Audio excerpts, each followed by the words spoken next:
नाही तर तो दूरदृष्टी, नियोजन आणि सामूहिक सहभागातून साकार होतो. आगामी काळातील धाराशिवचा विकास आराखडा निश्चित करणाऱ्या आपला जीव धाराशिव विजन 2030 या महत्त्वाकांक्षी उपक्रमामागील संकल्पना, उद्दिष्टे आणि भावी दिशा याविषयी प्रास्ताविक करण्यासाठी मी विनंती करते जिल्हा परिषद धाराशिवच्या अध्यक्षा आदरणीय अर्चनाताई पाटील यांना.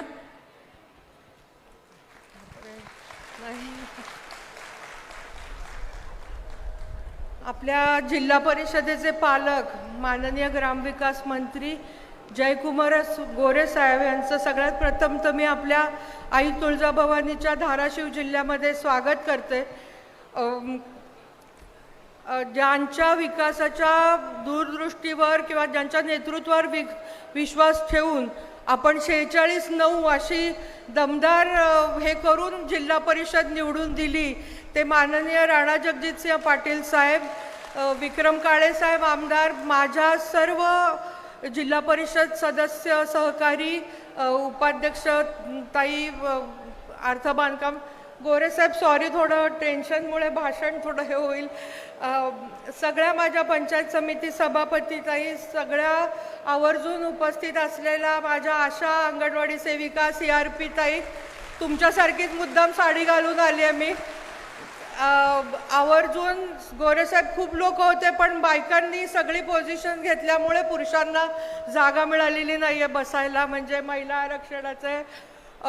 सगळ्यांचं सगळ्यात प्रथम तर या कार्यक्रमामध्ये मी स्वागत करते. गोरेसाहेब, या कार्यक्रमाची संकल्पना आपण आलात त्याच्याबद्दल थँक्यू, आवर्जून आमच्या आमंत्रणाला मान देऊन. पण ही संकल्पना म्हणजे अगोदरच आम्हाला बोलवायचं होतं. मला माहिती आहे मुख्यमंत्री ग्राम समृद्ध योजना ही पुढच्या टप्प्यामध्ये जरा उशिरा चालू होणार आहे, पण आम्हाला वाटलं की आम्ही तयारी तर चालू करू. आम्हाला साताराबरोबर किंवा कुठल्या जिल्हा परिषदेच्या गावांबरोबर मुख्यमंत्री ग्राम समृद्धमध्ये कॉम्पीट नाही करायचं आहे, पण निदान एक विजन असावं. आणि असं म्हटलं जातं की म्हणजे एकदम देवेंद्रजींचा विकासाचा दृष्टिकोन असो, मोदीजींचा दृष्टिकोन असो आणि राणादादांचा एक खूप मोठ्या जबाबदारीने आम्हाला जिल्हा परिषदेला निवडून दिलं याची जाणीव आम्हाला सगळ्यांना आहे. म्हणून एका दिशेने जावं. आणि असं म्हटलं जातं की success is half achieved by setting the goals. तर आपल्याला 2026 ते 2030 कोणत्या दिशेने जिल्हा परिषद धाराशिवला किंवा आपल्या धाराशिव जिल्ह्याला जायचं आहे हे सांगण्यासाठी किंवा हे आम्ही आमचं सर आता 16व्या GPDP म्हणजे 16 वित्त आयोगाचा GPDPच्या आराखड्यांचं आमच्याकडे येत आहे, पण आराखडे कसे पण न देता, ट्रेनिंग तर सगळ्यांचं झालं आहे, पण आराखडे कसे पण देताना आम्ही काही सेट गोल्स केलेले आहेत आणि आमच्या सहीचे पत्र आम्ही प्रत्येक ग्रामपंचायतीला पाठवलेलं आहे. त्यात एक विशेष गोष्ट आम्ही धाराशिव जिल्ह्याला जी करतोय आज आपल्या येण्याने आम्ही ते चालू होणार आहे आणि उद्यापासून आमच्या प्रत्येक गावातील 7 ते 9 हे आमचे TV आणि मोबाईल प्रत्येक गावामध्ये बंद राहणार आहेत. आणि मी जेव्हा हे सांगितलं, बऱ्याच गावांमध्ये आम्ही तालुका वाईज मीटिंग घेतल्या, गावात बैठका घेतल्या, तेव्हा मला भीती वाटत होती की याला कसा प्रतिसाद मिळेल. पण महिलांचा एवढा आणि पुरुषांचा सुद्धा. एकदा मागच्या DPDCत एक माणूस आला, मे महिन्यात ताई चालू करा ना, म्हटलं अहो शाळा चालू होऊ दे, पण नाही ताई मुलं PUBGवर खेळतायत, तुम्ही ते करताय ते चालू करा. म्हणजे फक्त या 7 ते 9ला TV आणि मोबाईल बंदला एवढा मोठा आम्हाला प्रतिसाद मिळालेला आहे. आम्ही प्रत्येक गावाला एक अधिकारी, आमचं CO मॅडमनी एक गाव दत्तक घेतलं आहे, प्रत्येक अधिकारी एक गावाला असणारे आमचे 700 गावं आहेत. आणि गुड मॉर्निंग पथकासारखं मागच्या वेळेस मी उपाध्यक्ष होते तेव्हा गाव हागणदारी मुक्त करण्याची मोहीम राबली होती आणि मराठवाड्यामध्ये धाराशिव जिल्हा हागणदारी मुक्त सगळ्यात पहिले झालेला होता.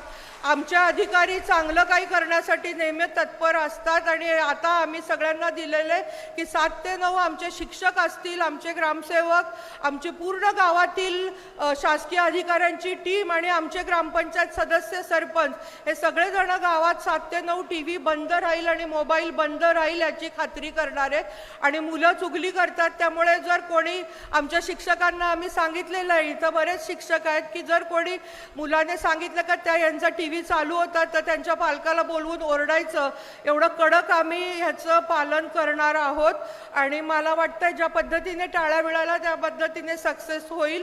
दुसरी आम्ही गोष्ट जी करतोय ती म्हणजे आम्ही आमच्या सगळ्या गावांमध्ये इलेक्ट्रिक क्रेमेटोरियम बसवतोय. म्हणजे आपण वृक्ष लागवड करतोय गोरे साहेब, पण एक माणसाला मृत्युमुखी पडला की जाळताना एक झाड तोडलं जातंय. त्यामुळे आम्ही हा संकल्प केला की आमच्या सगळ्या गावांमध्ये आम्ही इलेक्ट्रिक क्रोमेटोरियम बसवतोय.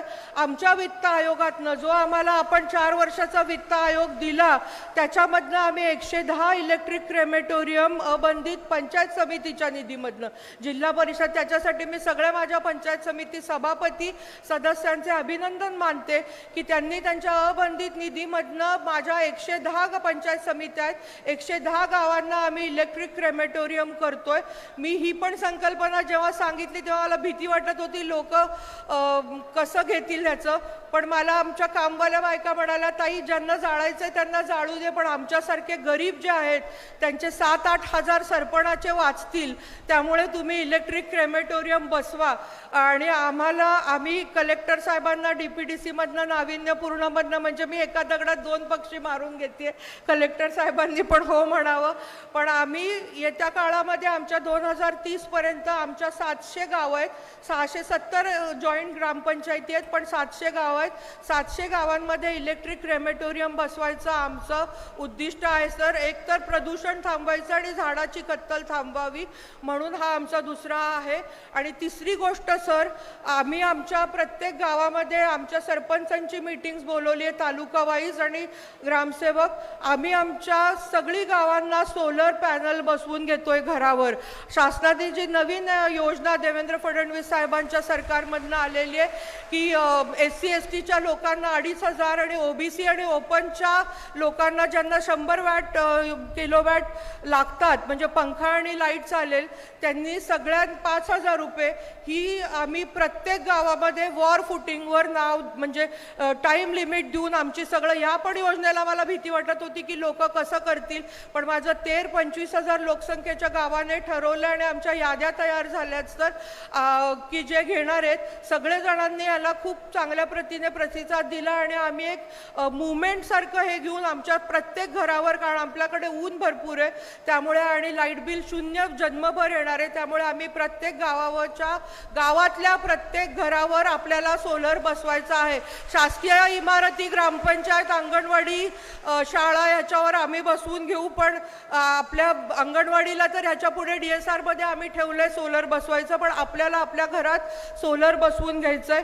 वृक्षारोपण सर, आम्ही रस्त्यात महाराष्ट्र मुख्यमंत्री ग्राम समृद्धमध्ये पण आहे, पण गावात जाताना झाडं लावण्यासाठी प्रत्येक ग्रामपंचायतीला आम्ही हे सगळे जे युनिट्स आहेत सर, जर आम्ही इलेक्ट्रिक क्रेमेटोरियम दिली नाही तर मोठ्या गावांना आम्ही त्यांच्या GPDP मध्ये पैसे ठेवायला सांगितलेत त्याच्यासाठी. तसंच झाडाच्या लागवडीसाठी पण आम्ही पैसे प्रत्येक ग्रामपंचायतीला ठेवायला सांगितलेत. आणि DPDC मध्ये कलेक्टर साहेबांनी ज्या 35 कोटी रुपये ठेवलेत, मी कलेक्टर साहेबांना विनंती केली की या वर्षाचा 1 वर्षाचा निधी तुम्ही जर आम्हाला जिल्हा परिषदेला दिला तर आम्ही जिओ टॅगिंग करून लॅटिट्यूड लॉंगिट्यूड, सरांनी मला सांगितलं कुठं झाड लावणार आहे त्याचं लॅटिट्यूड लॉंगिट्यूड द्या, मागणी द्या ग्रामसेवकाची. आम्ही आमच्या सगळ्या BDOजना सांगितलेलं आहे आणि कलेक्टर साहेब आम्ही या आठवड्यामध्ये आपल्याकडे पूर्ण जिल्ह्याची मागणी सादर करू. आम्हाला म्हणजे 700 × 500 म्हणजे 700 गावं × 500 तर 3.5 लाखाचा का 35 लाखाचा माहीत नाही, पण आम्ही आमच्या प्रत्येक गावाला टार्गेट ऑलरेडी दिलंय सर. मोठ्या गावांना 5,000 आणि छोट्या गावांना 500. पोखरामध्ये जे गाव आहेत त्यांनी ऑलरेडी खड्डे घ्यायला रस्त्याच्या कडेला चालू केलेलं आहे. चौथी जी महत्त्वाची गोष्ट आहे ती म्हणजे प्लास्टिक बंदी. हे सगळे आपलेच मुद्दे आहेत सर, पण आम्ही ते रिगरसली फॉलो करणार आहोत. प्लास्टिकचे कप आणि प्लास्टिकच्या पिशव्या यांना प्रत्येक ग्रामपंचायतीला बंदी असणार आहे. जर कोणी प्लॅस्टिकची पिशवी घेऊन सापडलं तर त्याला 1000 रुपये दंड असणार आहे. बाजारांमध्ये आमचं पथक जे आहे हे मुख्यमंत्री ग्राम समृद्धीचं प्रत्येक गावाला एक पथक नेमतोय आम्ही. त्या दिवशी आठवडी बाजार असेल त्या दिवशी जर प्लास्टिकच्या पिशव्या कुठेही सापडल्या किंवा आता फुलं पण तुम्ही सत्काराला घेऊन येतात ती फुलाची पिशवी सापडली तर तिथल्या तिथं 1000 रुपये दंड आहे. आणि चहाचे कप हे प्रत्येक आता गावात एक एक स्टॉल झालेला आहे चहाचे बरेच झाले. प्लॅस्टिकच्या कपांनी जर आपण चहा प्यायलो होतो जो कागदी असतो बाहेरनं तर येत्या 10 वर्षात कॅन्सरसारखा रोग आपल्या प्रत्येकाच्या घराच्या दारापर्यंत येणार आहे. त्यामुळे आपल्या जिल्ह्यामध्ये प्लास्टिकच्या कप आणि पिशव्यांना बंदी राहणार आहे. माझी विनंती आहे नगरपालिकेचे पण अध्यक्ष आहेत तिथं त्यांनी पण त्यांचं रिगरसली फॉलो करावं म्हणजे जिल्हा परिषदेमध्ये नगरपालिकेतले पिशव्या आणि ग्लास येणार नाहीत. बाकीचं सर आम्ही आमच्या पंचायत समिती आम्ही घनकचरा म्हणजे प्लास्टिक आणि कप सेग्रिगेट करून प्रत्येक गावातनं कचरा उचलण्यासाठी आम्ही इलेक्ट्रिक घंटागाड्या विकत घेतोय सर. आमच्या पंचायत समितीच्या वित्त आयोगातनं ऑलरेडी त्याचं झालेलं आहे. म्हणजे बाकीच्या जिल्हा परिषदेने मला माहीत नाही काय केलं पण आम्हाला जे 42 कोटी रुपये वित्त आयोगाचे आले त्याच्यातनं पंचायत समितीचा म्हणजे 42 कोटी रुपये जिल्हा परिषदला आणि पंचायत समितीचा वेगळा पंचायत समितीच्या निधीमधनं आम्ही इलेक्ट्रिक क्रेमेटोरियम प्रत्येक गावा म्हणजे पंचायत समिती गणात आणि इलेक्ट्रिक घंटागाडी 770 आम्ही विकत घेतोय सर. मला सांगायला अभिमान वाटतो या खरेदी झाल्यानंतर आमचे बांधकामचे जरा नाही आहेत पण हे खरेदी झाल्यानंतर माझ्या प्रत्येक गावामध्ये इलेक्ट्रिक घंटागाडी असणार आहे सर जी प्रत्येकाच्या घरी येऊन कचरा उचलणार आहे. आणि आम्ही जलताराच्या त्या माध्यमातूनच 40 फूट बाय 20 फूट बाय 20 फूट खोल असा खड्डा करून गावाच्या बाहेर तिथं तो कचरा टाकणार आहोत. त्यामुळे आम्ही साला रिस्पॉन्स मिळालाच आहे. 2 तालुक्याचं आम्हाला आराखडे आलेत बाकीचे पण येत आहेत. आज सगळे सभापती येत आहेत पंचायत समितीचे आणि ग्रामपंचायतीचे पण सरपंच उपसरपंच. एक दिवस ग्रामस्वच्छता अभियानासाठी सगळ्यांनी सहकार करायचं आहे. आम्ही सुद्धा जाणार आहोत सर. आणि एका प्रत्येक गावामध्ये एक बाग डेव्हलप करायला आम्ही सांगितलंय सर. बागेचा एवढा आम्हाला रिस्पॉन्स मिळाला की प्रत्येक ग्रामसेवक सरपंचाने आणि लोकांची मागणी आली मुलांची की ताई आमच्या गावामध्ये ग्राउंड आणि बाग असावी. त्यामुळे आम्ही बाग म्हणजे शहरात जर आपण गावाकडे चला म्हणतो तर गावसुद्धा शहरासारखे फॅसिलिटीजने असावं. त्यामुळे एक बाग आम्ही डेव्हलप करून त्याच्याबद्दल पण मला रिस्पॉन्स आला. प्रत्येकाने बाग करण्यासाठी पैसे ठेवले. एक ओपन जिम एक बंदिस्त जिम. आणि दुसरी गोष्ट सर माझ्या प्रत्येक ग्रामपंचायतीला आम्ही QR कोड नीच कर वसूल करायचा. कळंब तालुक्यामध्ये आम्ही ती ड्राईव्ह घेतली होती सर 2 महिन्याची. कळंब तालुका पूर्ण सगळा QR कोडनीच करतोय. आता बाकीच्या तालुक्यांना आमच्याकडे जायचंय पण QR कोडनीच निधी होईल कलेक्ट होईल. आणि तो निधी गोरेसाहेब आम्ही एक जिल्हा परिषदेने निर्णय घेतला की 15 वित्त आयोग 16 वित्त आयोग काही असो त्या कामाचा निधी हा BDOंनी सही केल्यावरच आम्ही रिलीज करणार आहोत. काय होत आहे की ग्रामसेवक कामाचं रिपिटेशन पाहायला मिळालं आम्हाला. घनकचरा स्वच्छतामध्ये एक काम आणि तेच गटार पुन्हा वित्त आयोगामध्ये हे रिपिटेशन कामाचं होऊ नये म्हणून आम्ही BDOच्या सहीने आणि BDOच्या मीटिंगमध्ये म्हणजे 10,000 रुपये खर्च. एक आम्ही आरोग्य शिबिर गावाचं नाव सांगत नाही वाईट वाटेल इथं पण आरोग्य शिबिर घेतलं त्याच्यामध्ये 1 लाख रुपयाचे डॉक्टर बोलवले होते. मी म्हटलं अमेरिकेतनं डॉक्टर आले होते का. म्हणजे हा जो हॅफॅझर्डली होतोय आराखडे आम्ही खूप स्ट्रिक्टली चेक करणार आहे आणि त्याच्यावर BDOची सही असल्याशिवाय म्हणजे मला BDOंना रिस्पॉन्सिबल धरता येतं आहे. त्याचप्रमाणे जलजीवन योजना सर आमच्याकडे करोडो रुपयाच्या जलजीवन योजना राबत आहेत. आणि आता देवेंद्र फडणवीस साहेब कोल्हापूर सांगली ताई राहू द्या जरा थांबा. कोल्हापूर सातारा सांगलीचं पाणी आमच्याकडे येत आहे पण आमच्या इथलं पाण्याचं नियोजन नीट झालं नाही तर ते आलेलं पाणी माझ्या दारापर्यंत महिलेच्या घरापर्यंत येणार नाही. म्हणून जलजीवन योजनेला सुद्धा आम्ही आमच्या जिल्ह्यापुरतं ठराव घेऊन GB मध्ये निर्णय घेतलाय की पाणी नळाला आल्याशिवाय आम्ही जलजीवनचा जो काय आपण हप्ता सोडाल तो आम्ही गावाला देणार नाही. याच्याबद्दल मला खूप हे झाली कॉन्ट्रॅक्टरकडनं पण आम्ही ते केलंय आणि त्याच्या पद्धतीने जोपर्यंत ग्रामसभेमध्ये मध्ये ग्रामसभा तर कंपल्सरी होतीच, पण तसं होत नव्हतं. पण आम्हाला BDOची सही लागणार आहे, म्हणजे आम्ही त्या BDOला रिस्पॉन्सिबल धरणार आहे की पाणी नळाला येणं गरजेचं आहे. फक्त ग्रामसेवक आणि सरपंचाचा सहीने जलजीवन सारखी करोडो रुपयाची योजना आम्ही गावाला हस्तांतर करू देणार नाहीये सर. दुसरं आमचा एक सगळ्यात महत्त्वाचा प्रश्न होता सर, तो राणादादा मार्गी लावतील थोड्या दिवसात, पण मी महिला बालकल्याणचं सांगते, संपत आलंय सर, की आम्ही आमच्या गर्भवती आणि स्तनदा मातांना अंगणवाडीमध्ये जेवण देण्याचं नियोजित केलेलं आहे. त्याचा प्रस्ताव आम्ही महाराष्ट्र सरकारला दिला की आमचा ॲस्पिरेशनल डिस्ट्रिक्ट आहे आणि त्यांनी तो मान्य केला आहे. फक्त लास्ट सही राहिली आहे. मला आनंद होतोय की हे गोष्ट होणार आहे, कारण सर तो आपण पुढा देतात ते सगळी जनावरं धुष्टपुष्ट व्हायला लागली. माझ्या बायका आणि बाळांचं अंगणवाडीतही टाळ्या वाजवा होतंय का नाही त्यामुळे आम्ही तो निर्णय घेतलाय सर की, आणि ते आमचं सरकार मान्य करतंय. प्रत्येक अंगणवाडीमध्ये आम्ही TV अगोदरच उपाध्यक्ष असताना बसवलेला आहे. जे राहिलेत ते वॉर फुटिंगवर करतोय, टॉयलेट आणि सोलर. शिक्षणमध्ये सर मला सांगायला आनंद वाटतो की आम्ही आमच्या सगळ्या शाळा, सर माझ्याकडे 1200 शाळा आहे. मी यशदाला ट्रेनिंग घ्यायला गेले तेव्हा मला कोल्हापूरचे, सातारा म्हणजे सगळीकडचे जिल्हा परिषद अध्यक्ष होते आणि त्यांनी मी शिक्षणचं सारखं बोलताना मला म्हणे, ताई तुमच्याकडे किती विद्यार्थी आहे? मी म्हटलं माझ्याकडे आत्ता 92,000 विद्यार्थी आहेत आणि यावर्षी सर माझ्या 98,000 विद्यार्थी झालेत. कोल्हापूरचे अध्यक्ष म्हणाले की ताई आमच्याकडे 10,000च विद्यार्थी आहेत. त्यामुळे प्रत्येक जिल्ह्याची गरज वेगळी आहे सर. माझ्या धाराशिवमध्ये जिल्हा परिषदेत 98,000 विद्यार्थी जिल्हा परिषदेत शिक्षण घेत आहेत आणि त्यांनी ग्लोबल मार्केटमध्ये ते उभे राहायला पाहिजे. 10वी-12वीत मार्क मिळतात, पण पुढे त्यांचं इंग्लिशमुळे किंवा MCQs मल्टिपल चॉईस क्वेश्चनमुळे त्यांना प्रॉब्लेम होतो. म्हणून आम्ही आमच्या सगळ्या शाळा सर आधी पण केल्या होत्या, मध्ये प्रशासकाच्या काळात त्या रद्द झाल्या होत्या. मी आल्यानंतर पहिला आमचा निर्णय झालाय तो म्हणजे आमच्या सगळ्या शाळा सेमी इंग्लिश. आम्हाला ते मिळालं सर, आमची पुस्तकं पण सेमी इंग्लिशची आली. दुसरा महत्त्वाचा निर्णय आम्ही शिक्षणासाठी घेतलाय की आमच्या प्रत्येक शाळा, खाजगी शाळा कंपाऊंडला लागून असेल तरी सुद्धा जिल्हा परिषद शाळा 10वी पर्यंत असावी असे प्रस्ताव मागवतोय आणि आम्ही ते करतोय. आमच्या जिल्हा परिषदच्या पूर्ण जिल्ह्यातल्या शाळा 10वी पर्यंत असणार आहे, कारण जिल्हा परिषदला 5वी पर्यंत इंग्लिशमध्ये शिकल्यानंतर खाजगीमध्ये मराठीत जाऊन पुन्हा शिकायचं ह्यानी काही फायदा होणार नाही. म्हणून आम्ही आमच्या सगळ्या ते प्रस्ताव आलेच सर. आता आम्ही ते पण म्हणजे गोसावी साहेब शिक्षण अधिकारी संचालकांकडनं मान्य करून घेतो. पण आम्ही आमच्या शाळा 2030 पर्यंत जिल्हा परिषदेच्या शाळा आमच्या सेमी इंग्लिश आणि सगळ्या जिल्हा परिषदेच्या शाळा करणार आहे, कारण गोरगरीब आमच्याकडे खूप आहेत.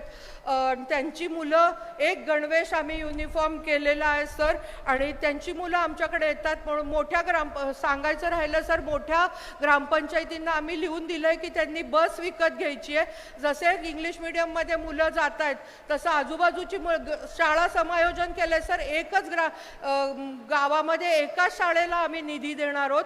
तिथं अभ्यासिका असणार आहेत, सभागृह जेवायला. 5-6 ठिकाणी निधी 20 लाखाचा आता DSR झालाय सर एका खोलीचा. ते डेव्हलप करणं अवघड आहे, म्हणून शाळा समायोजन शिक्षकांचा विरोध होता तरी आम्ही केलंय सर आणि अजून करतोय. 2 पण ठेवणार नाहीये आणि जिथं लांब लांब आहे तिथं आम्ही स्कूल बस विकत घेतोय. बऱ्याच ग्रामपंचायतींनी त्यांच्या आराखड्यात फॉर एक्झाम्पल 5 शाळा आहेत सर. आम्ही बस विकत घेऊन ते शाळा एकत्रीकरण करून आमची मुलं एकत्रित करून पटाला कुठेही कमी पडणार नाही याचे आम्ही हे करतोय. अजून एक गोष्ट सर आम्ही केली की ग्रामपंचायतीमध्ये जो शिक्षणचा 25% निधी असतो, मी इकडे बघतच नाही तुमच्याकडे सर आणि राणादादांकडे, कारण ते म्हणतील बास्कर म्हणून, पण मी सांगते ग्रामपंचायतीमध्ये जो शिक्षणचा 25% निधी असतो त्याच्यामधनं आम्ही कंपल्सरीली सर एक सफाई कर्मचारी शाळा चालू होण्याच्या अगोदर, कारण शिपाई मिळत नाहीये आणि मुलांना शाळा चालू साफ करावी लागते, त्यामुळे शाळा चालू व्हायच्या अगोदर शिक्षणच्या निधीमधनं मागच्या सर आम्ही उपाध्यक्ष असताना शिक्षणच्या निधीमधनं प्रत्येक वर्गात TV बसवून घेतला होता. हँडवॉश स्टेशन आम्ही प्रायोरिटी लिहून दिली होती. आमचं ते सगळं झालंय. आताच्या ह्याच्यामध्ये आम्ही CO मॅडम आणि आम्ही लेखी पत्र दिलंय की आम्ही आता एक कर्मचारीचं वेतन त्यांनी द्यायचंय, 2 तास त्यांनी जाऊन शाळा चालू, आणि जे आम्ही टॉयलेट ब्लॉक 15 लाखाचं देतोय ते, आणि आमच्या अभ्यासिका हे साफ करायचं आहे आणि ग्रामपंचायतींनी त्याला पाठिंबा दिला आणि होपफुली ते सगळं कंप्लीट होईल. पुस्तकं आम्ही देतो. मी शिक्षणचं अजून बोलत नाही सर, पण आम्ही 5 प्रार्थना आणि बऱ्याच गोष्टी करतोय. एक दिवस फार्मिंगसाठी, वर्क एक्सपिरियन्ससाठी, अगदी गणपती येतील तेव्हा गणपतीच्या कारखान्याला भेट, किंवा एक दिवस शाळेतल्या सगळ्या मुलांनी शेती करायला जायचं. कारण असं लक्षात आलंय मुलगा शिकल्यानंतर त्याला वडिलांच्या 2 एकरमधल्या शेतीत जायला लाज वाटते. त्यामुळे हा न्यूनगंड काढून टाकून त्यांना शेतीबद्दल हे असावं म्हणून ते करतोय. आणि अजून एक गोष्ट मला आवर्जून माझं लांबतंय तरी सर, आम्ही टाइम्स ऑफ इंडियाला CSR मागितलाय. त्याच दिवशीचा न्यूजपेपर जरी आला नाही तरी दुसऱ्या दिवशी जो रद्दीत पेपर जातो टाइम्स ऑफ इंडिया, तो आमच्या सगळ्या शाळांना द्यावा.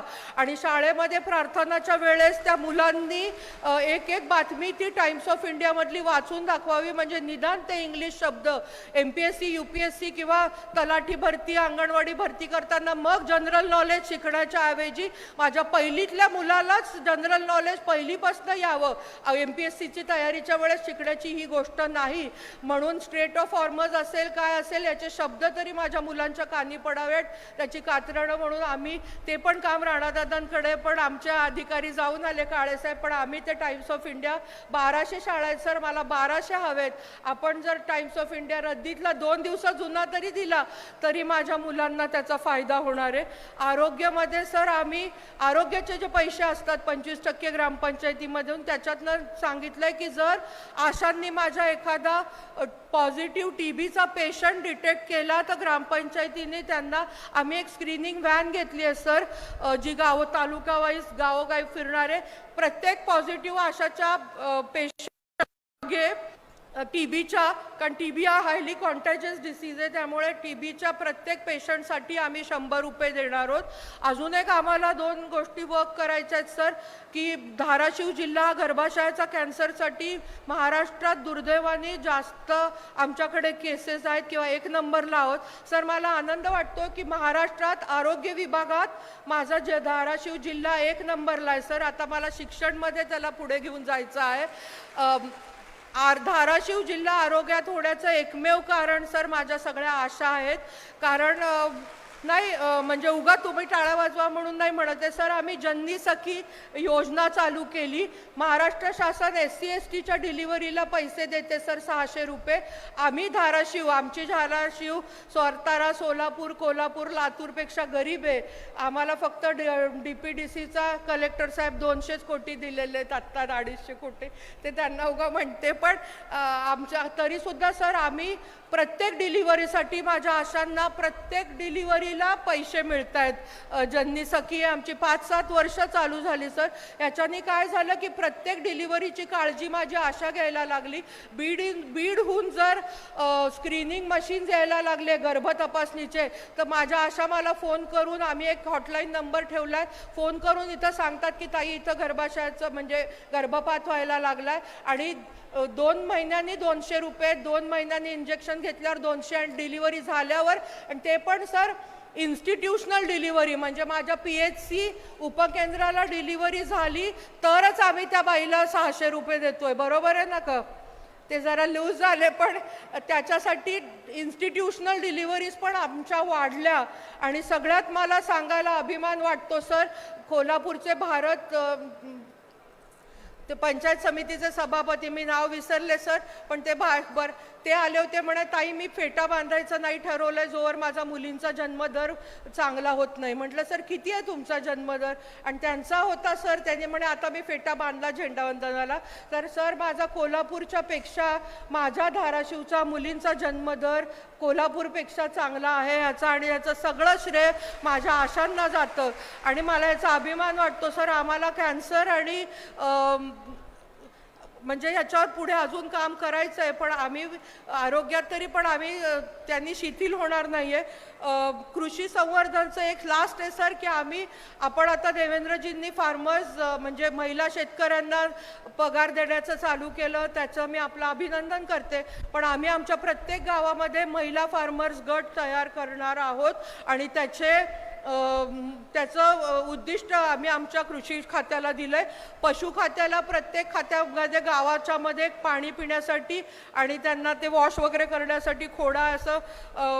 सर मी खूप वेळ बोलू शकते पण आम्ही एका विजन अजून एक मला आवर्जून सांगायचं आहे की यावर्षी माझ्या सगळ्या आशांना म्हणजे आधी गटप्रवर्तकांचं बोलते जांभळी साडी पण गटप्रवर्तकांना सर आम्ही इलेक्ट्रिक स्कूटी देतोय. माझ्या 161 आशांच्या सुपरवायझर आहे. आशा सुपरवायझरना सगळ्यांना आम्ही यावर्षी आणि आता माईकवर बोलले म्हणजे देतीये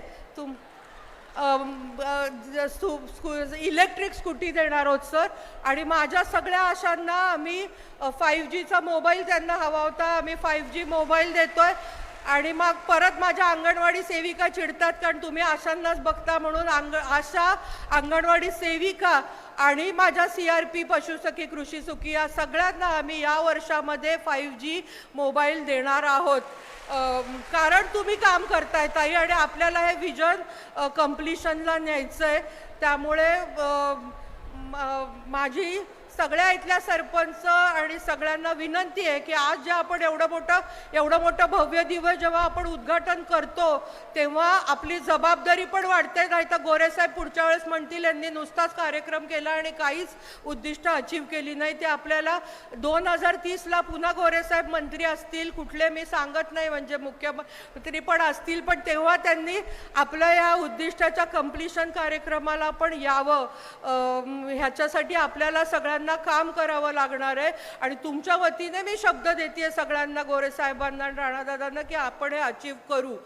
सर आपण आलात आणि आम्ही मागितलं नाही काही असं पण बरोबर नाहीये.